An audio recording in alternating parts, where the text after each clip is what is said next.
Burnt powder, stale sweat, and cheap bravado hung heavy in the air of the range. Edmund's hands shook as he loaded the magazine. The kid in the tactical vest smirked, a sharp sound cutting through the gunfire. He's just an old man, but Edmund wasn't there to shoot. He was there to remember. The suspension of Edmund's 1,998 Ford Ranger groaned as he eased it over the rutted lip of the High Desert Gun Club's parking lot. It wasn't much of a club. It was a gouge of alkaline dirt carved out of a Nevada hillside, flanked by berms of lead-poisoned soil that baked under a pale, unforgiving sun. When he cut the ignition, the engine ticked as it cooled, a metallic metronome that matched the dull throb behind his right eye. Edmund sat in the cab for a long time. He didn't want to move. If he didn't move, the arthritis in his left knee would stay a dull ache rather than a blinding spike, and the pinched nerve in his shoulder wouldn't scream. But the house had been too quiet today. The walls had started creeping inward, smelling of old fabric and the faint antiseptic ghost of his late wife's hospice bed. He needed the noise. He needed the percussive shock of compressed air and burning propellant to drown out the silence. He pushed the door open.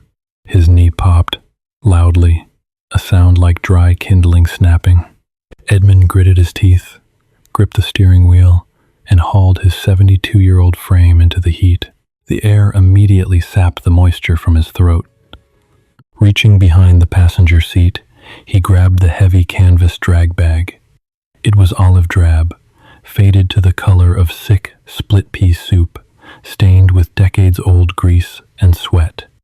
He slung it over his good shoulder. The strap dug into his collarbone, but the weight of it, 14 pounds of steel and walnut, centered him. He walked toward the clubhouse. The gravel crunched under his boots. Up ahead, the firing line was a cacophony of modern recreation. The sharp, flat cracks of AR-15S, the rhythmic, hollow thump of polymer-framed pistols. It was busy for a Tuesday. Inside the clubhouse, the air conditioning rattled, blowing air that smelled of ozone, stale coffee, and the harsh, sweet solvent of Hoppe's No. 9 gun cleaner. Behind the counter stood Brody. Edmund only knew his name because it was velcroed to a patch on the chest rig Brody wore. Brody was 20-something, thick-necked, and wore wraparound sunglasses indoors. He was currently leaning over the glass display case, talking to two guys in pristine, brand-new hiking boots and moisture-wicking shirts. So with the new LPVO optic, I'm dialing in sub-MOA groups at 200 easily, Brody was saying, his voice a nasal buzz. You just gotta let the glass do the work. Iron sights are dead. Caveman tech.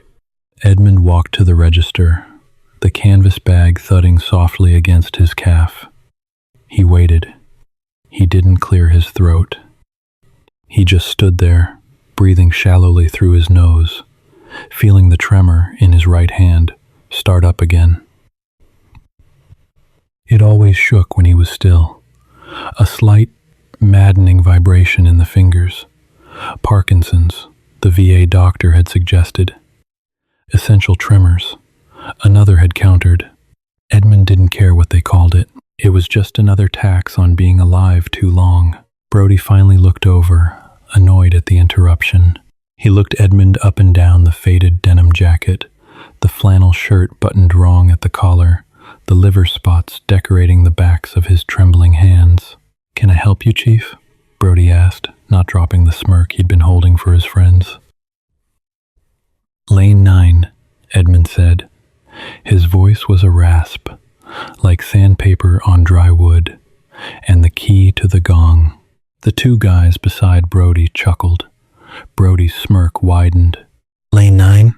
Brody asked, leaning back. "That's the 600-yard line, Pops, the big boy lane. You sure you don't want the 25-yard pistol bay? Less walking. Plus, you can actually see the paper." "Lane 9, Edmund repeated.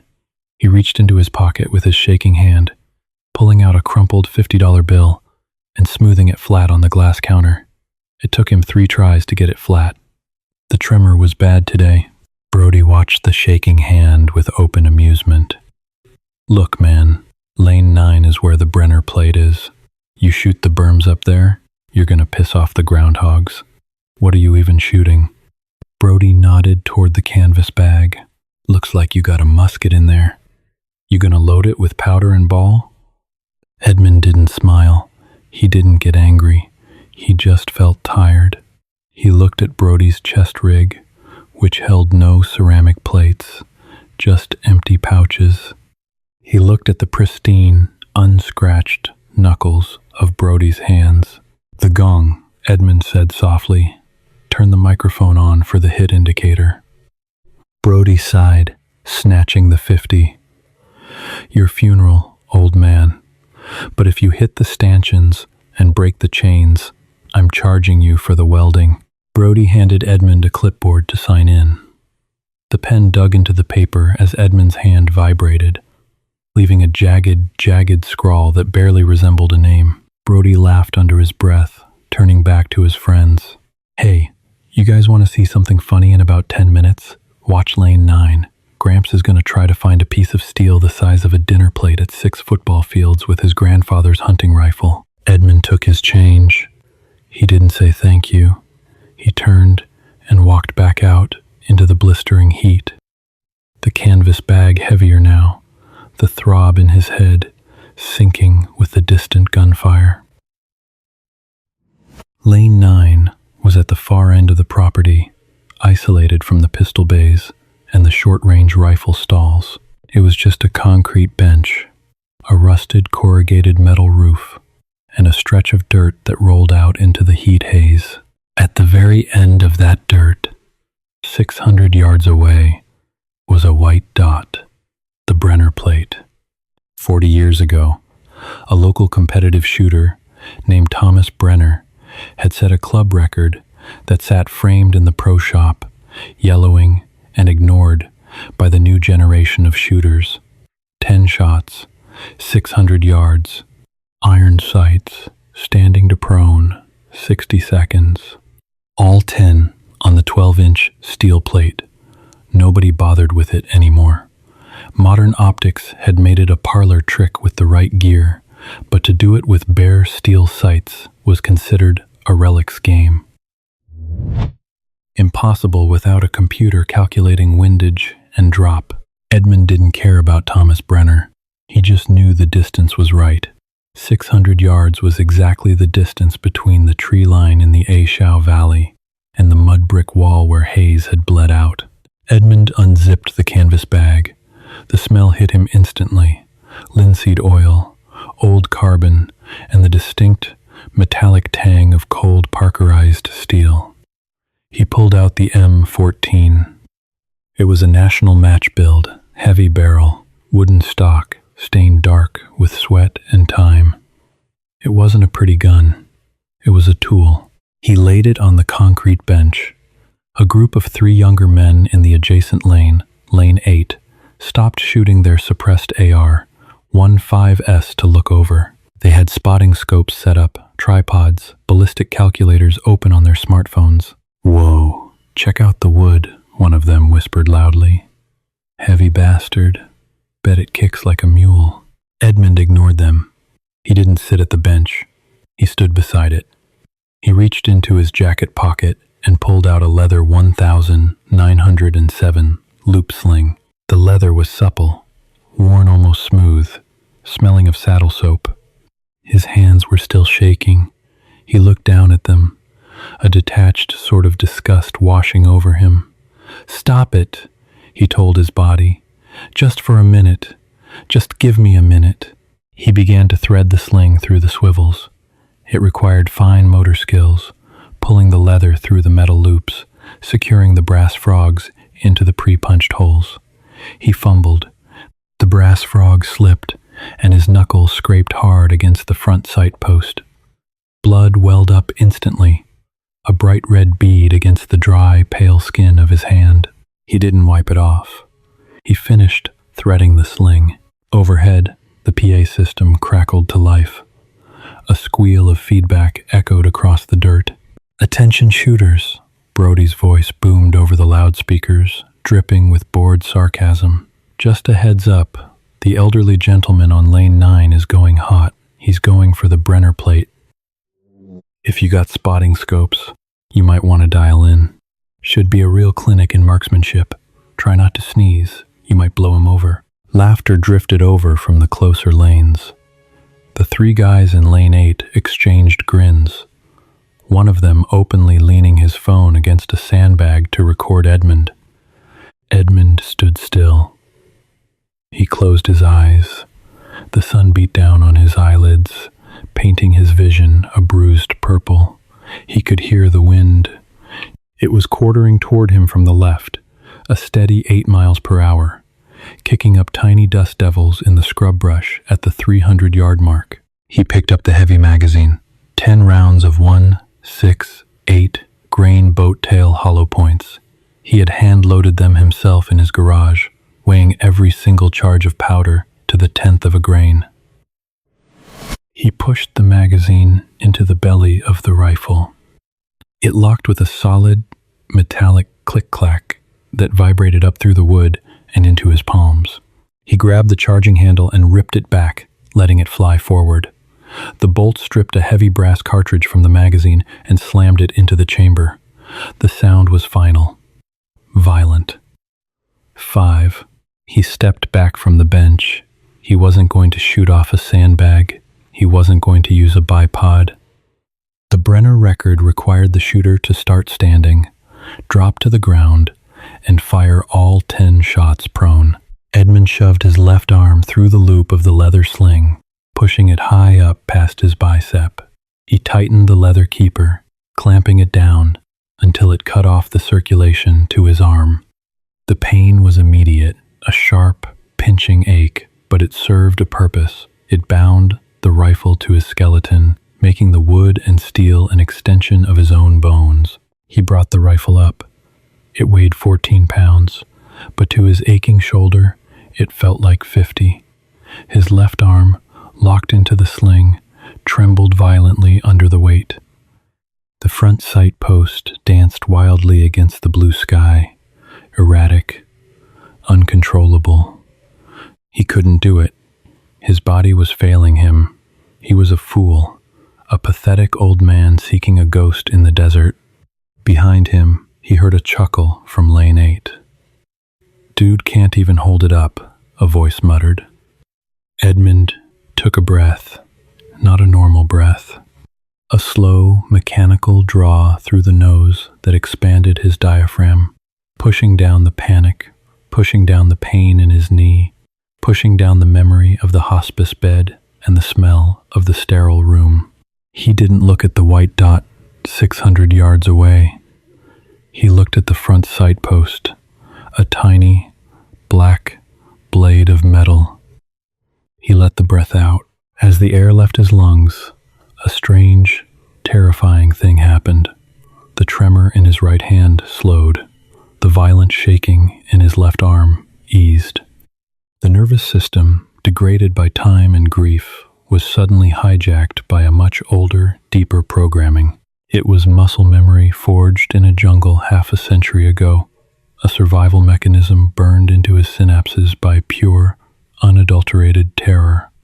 When he reached the bottom of his breath, the shaking stopped, completely. Edmund became a statue, a monument of leather, bone, and wood. He threw himself to the dirt. His arthritic knee slammed into the gravel. Pain exploded up his femur, a blinding flash of white agony. But he didn't gasp. He didn't even blink. He rolled onto his stomach, kicking his legs out behind him, digging the toes of his boots into the dust. He locked his left elbow under the rifle, the tight sling pulling the wooden stock brutally hard into his shoulder pocket. His cheek melded to the stock.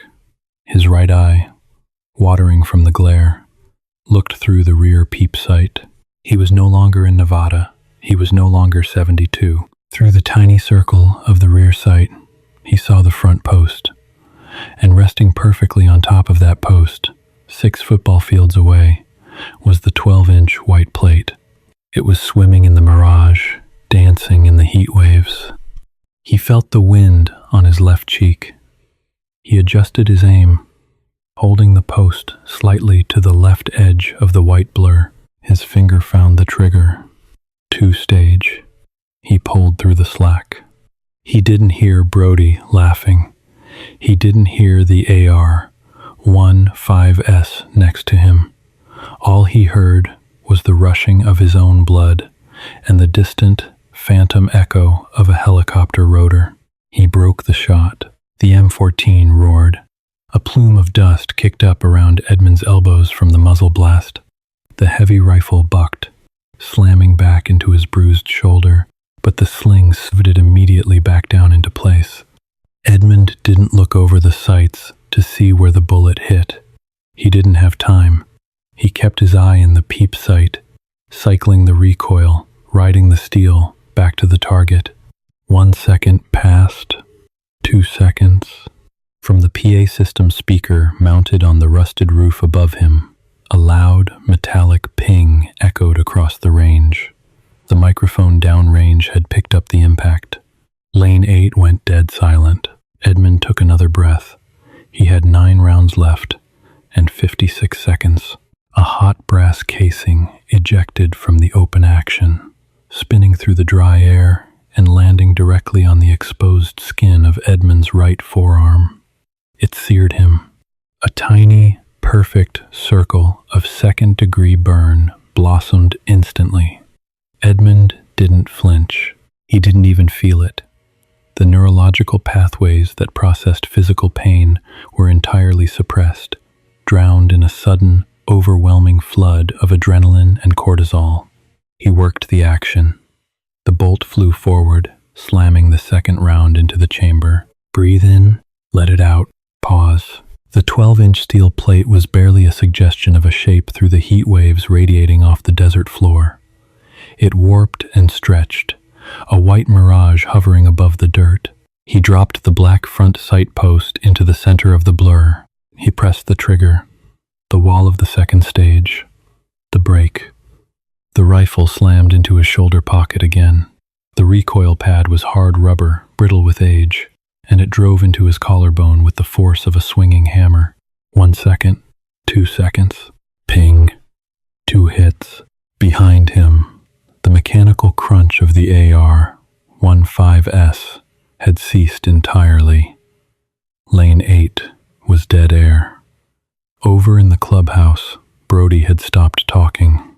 The entire right side of the High Desert Gun Club was listening to a rhythm they didn't understand. It wasn't the frantic, chaotic mag-dumping of the weekend warriors. It was a metronome, a deliberate, fatalistic heartbeat. Edmund pulled the rifle down out of recoil. He chambered the 3rd round. His left arm was going numb. The leather 1907 sling, tightened like a tourniquet around his bicep, was starving his hand of oxygen. The tips of his fingers, gripping the wooden forend, were turning a pale, waxy yellow.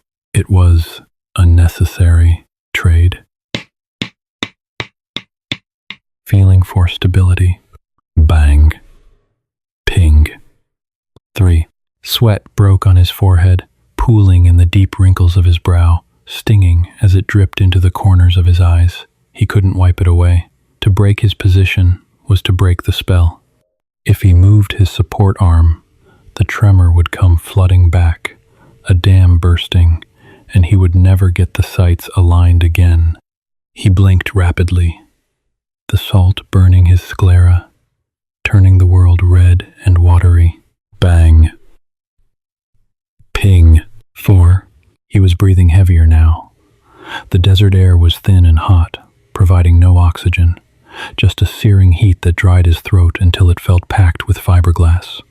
40 seconds left, maybe 35. Time wasn't a number in his head. It was a physical weight pressing down on his chest, compressing his lungs. He fired the 5th round. Bang, ping. With the fifth hit, the memory finally broke through the wall he had built to keep it out. It wasn't a clean memory. It smelled of rotting vegetation, diesel fuel, and voided bowels. The A Shao Valley, 1969.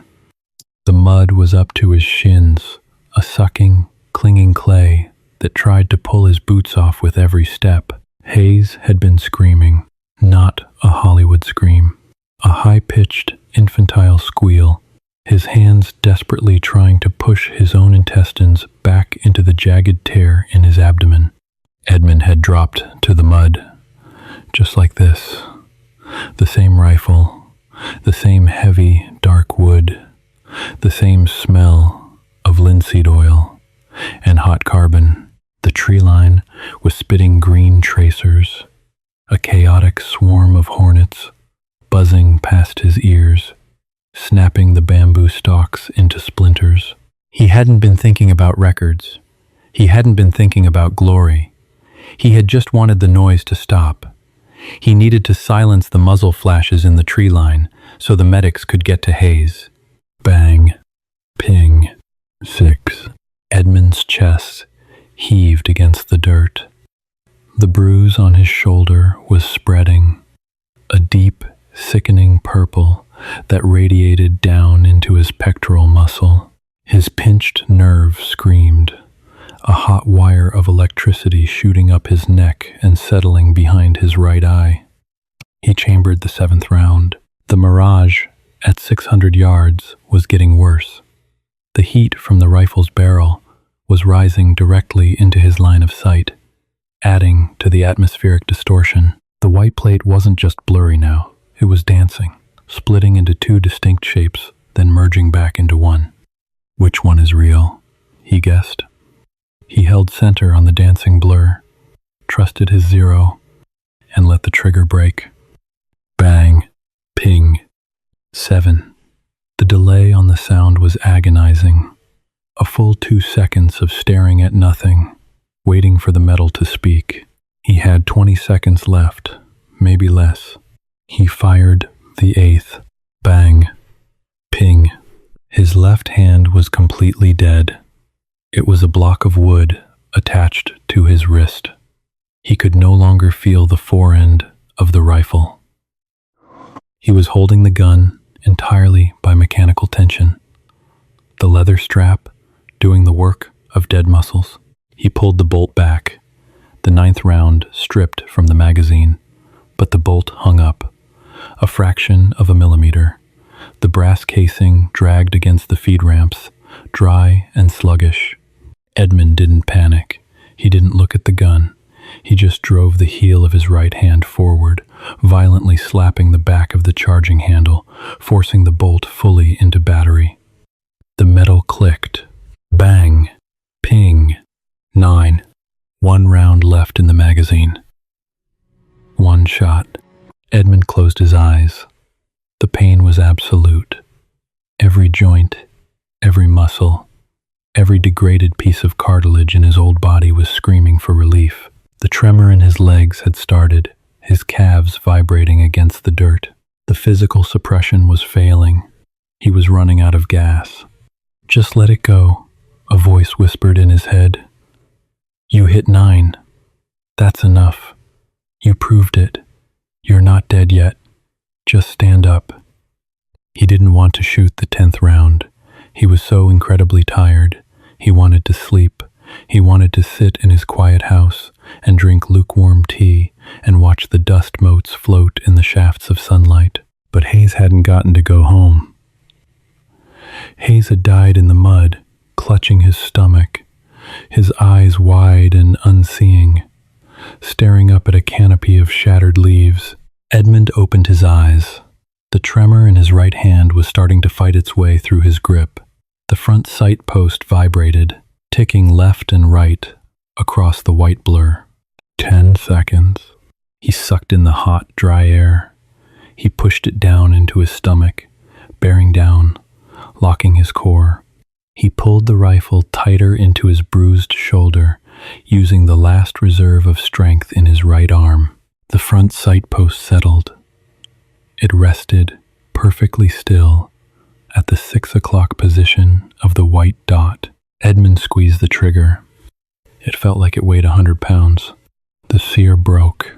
The muzzle flash was bright, even in the harsh midday sun. The heavy boom of the 7.62 cartridge rolled across the desert, bouncing off the distant berms, echoing back as a hollow, rolling thunder. Edmund's cheek slipped off the wooden stock. He collapsed flat against the dirt, his face turning into the gravel. He didn't cycle the action. He didn't look down the sights. He just lay there, smelling the dust and the burnt propellant, listening to the rushing of the blood in his own ears. 1 second, 2 seconds. He closed his eyes. I missed. From the rusted PA speaker above him, the sound cut through the hot air. Ping. It was louder this time. Or maybe everything else was just quieter. Edmund didn't move. He lay in the dirt for a long time. The 10 seconds passed, ticking over the 60-second mark, but it didn't matter. The magazine was empty. The ghost was quiet. Slowly, agonizingly, Edmund brought his right hand up to the leather keeper on his left bicep. His fingers, free from the tension, immediately began to shake violently. It took him 4 tries to loosen the brass frog. When the leather finally slipped loose, the blood rushed back into his left arm like liquid fire. Thousands of microscopic needles pierced his skin from the inside out. He let out a low, gravelly groan, a sound of pure, unadulterated physical misery. He pushed himself up to his hands and knees. His arthritic joint popped again. He grabbed the edge of the concrete bench and hauled himself upright. He was covered in gray alkaline dust. His shirt was soaked with sweat, sticking to his back. There was a bloody smear across his right cheek where the recoil had battered his face against the stock. He looked over at lane 8. The 3 young men weren't laughing. The one who had been recording on his phone was just holding it, staring at Edmund, his mouth slightly open. They looked at him not like he was a hero, but like they had just watched a car crash. They looked uncomfortable. They were looking at a man who carried a violence they only understood as a weekend hobby. Edmund didn't acknowledge them. He didn't give a nod, didn't offer a tough guy smirk. He just reached down, his hands trembling wildly now, and hit the magazine release. The empty steel box dropped into his palm. He checked the chamber. Clear. He picked up the rifle. It felt heavier than it had 10 minutes ago. It felt like it weighed a ton. He slid it back into the stained canvas bag and zipped it shut. He picked up the brass casings that had fallen near his feet. 10 empty shells. He put them in his pocket. He didn't leave trash.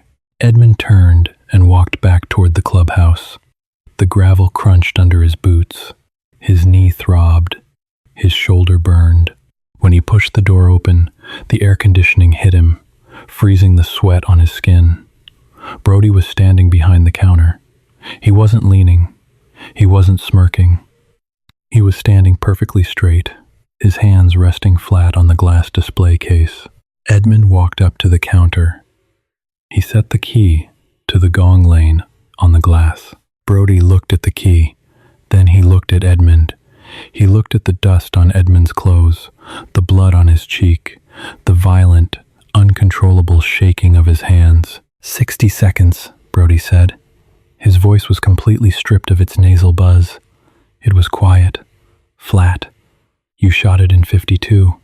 Edmund didn't say anything. That plate. Brody swallowed hard. Nobody hits that plate with irons. Not 10 for 10. Not ever. Edmund reached into his pocket and pulled out the $50 bill Brody had given him as change earlier. He laid it on the counter, his shaking fingers pushing it across the glass. Keep the change, Edmund rasped. What's this for? Brody asked. In case I broke your chains, Edmund said. He didn't wait for a reply. He turned and walked out the door, the heavy canvas bag thudding against his calf. The heat outside was still oppressive. The pale sun beat down on the dirt. Edmund walked to his rusted Ford Ranger. He opened the passenger door, hoisted the rifle bag behind the seat, and shut it. He climbed into the driver's side. The seat groaned under his weight. He put the key in the ignition. His hand was shaking so badly, he scratched the metal of the steering column twice before finding the slot. He started the engine. It idled rough, a steady, mechanical vibration that rattled through the floorboards. Edmund sat there for a moment. He looked in the rearview mirror. His eyes were red, ringed with dark bags. He looked old. He looked tired. He shifted the truck into gear and drove out of the lot, the tires kicking up a plume of gray dust that settled slowly behind him, burying his tracks before he even reached the highway. The house would be quiet when he got back, but for the first time in a long time, he didn't mind the silence.